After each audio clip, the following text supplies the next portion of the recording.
My name is Sandeep. I am originally from India, but I have been driving trucks in the United States for about 8 years. The incident I'm about to share is something I can never forget. I set out from my logistics company as usual, driving a powerful, fully automatic truck with 2 trailers attached. My route took me through desolate roads, mountains, and thick forests. It was peak winter, and the cold was bone-chilling. I had the heater running full blast and was traveling alone. In the US, there are motels along the highways similar to the roadside dhabas in India and Pakistan, where drivers stop to eat and freshen up. However, I rarely stopped at them because I prefer spicy Indian food. I usually kept my own supplies and preferred to pull over at a scenic spot to cook for myself. It allowed me to balance my profession with my passion for travel. By nightfall, I had entered an area where a heavy snowstorm was brewing. Visibility was poor, and my speed had dropped significantly. My company tracked the truck via GPS, so they knew I was dealing with bad weather. Exhausted, I found a spot to pull over and park for some rest. I covered the windshield and side windows with thermal sheets to block out the cold and prying eyes. Inside the cabin, it was pitch black and completely sealed. I boiled some water, made some Maggi, and ate. The silence outside was absolute, save for the falling snow. I lay down on the bunk behind the driver's seat, planning to rest for just 1 hour. Any longer, and the truck might get buried in the snow. Suddenly, I heard a sound that made my blood run cold. Footsteps on the snow. Someone was walking toward my truck. In the middle of a dense forest, miles from any town, this was impossible. I held my breath, lying perfectly still so no one outside would know the cabin was occupied. The footsteps stopped right next to my door. For 15 to 20 minutes, there was total silence. I hoped they had gone, but I hadn't heard them walk away. Suddenly, the door handle on the driver's side began to turn. Someone was trying to get in. My heart hammered against my ribs, but the door was locked. After a few moments, the rattling stopped. Then, I heard footsteps moving around to the passenger side. Again, the handle turned. I watched the lock mechanism move from the inside, terrified it would snap. The rattling stopped again, followed by more silence. Then I heard more footsteps. 2 more people were approaching. Now there were 3 of them outside. They began to talk, but their voices sounded like strange, high-pitched whispering. The language was unrecognizable. Based on the voices, how could a family be standing outside in sub-zero temperatures without a vehicle?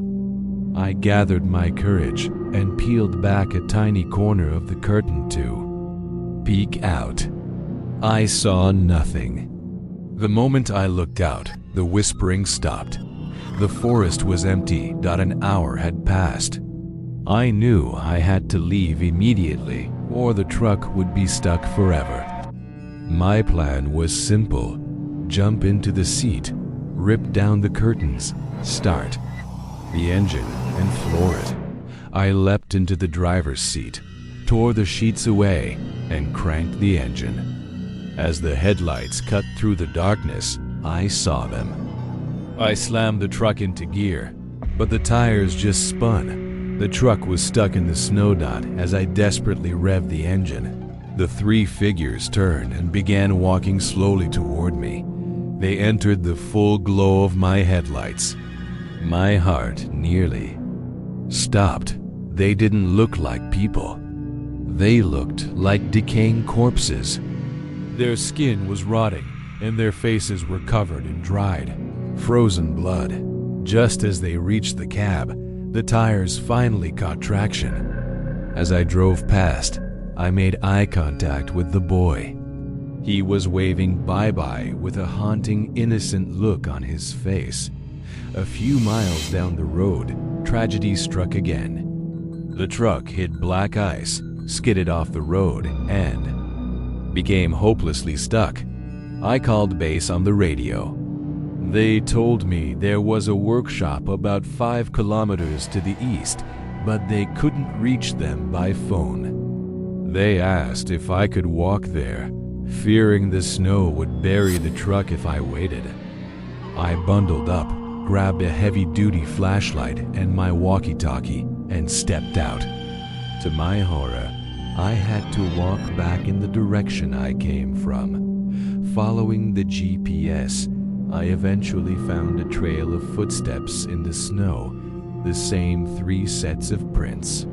They led me deep into the woods to an ancient vintage house. I approached cautiously and looked through the window. No one was there, but a fire was roaring in the fireplace. I stepped inside, moving silently like a spy. Suddenly, my walkie-talkie blared at full volume.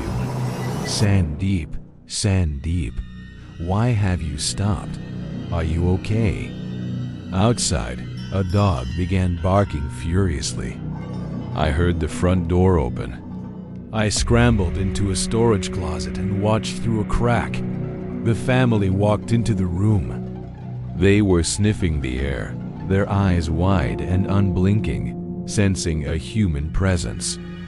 I grabbed a heavy object, smashed a small ventilation window at the back of the closet, and dove out into the snow.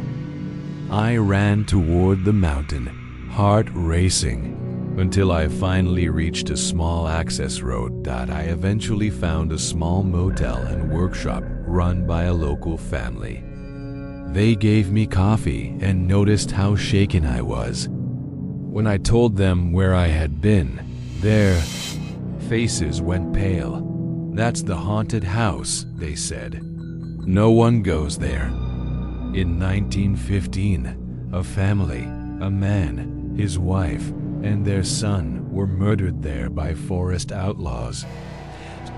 People see them on the highway all the time. They look for help, but they never hurt anyone. They helped me recover my truck. Before I left, I took a photo of the helpful mechanics with my instant camera. When the photo developed, I gasped. Standing in the background, far behind the mechanics in the tree line, were the faint, blurry figures of the same 3 people, watching me leave one last time. I drove away and didn't look back.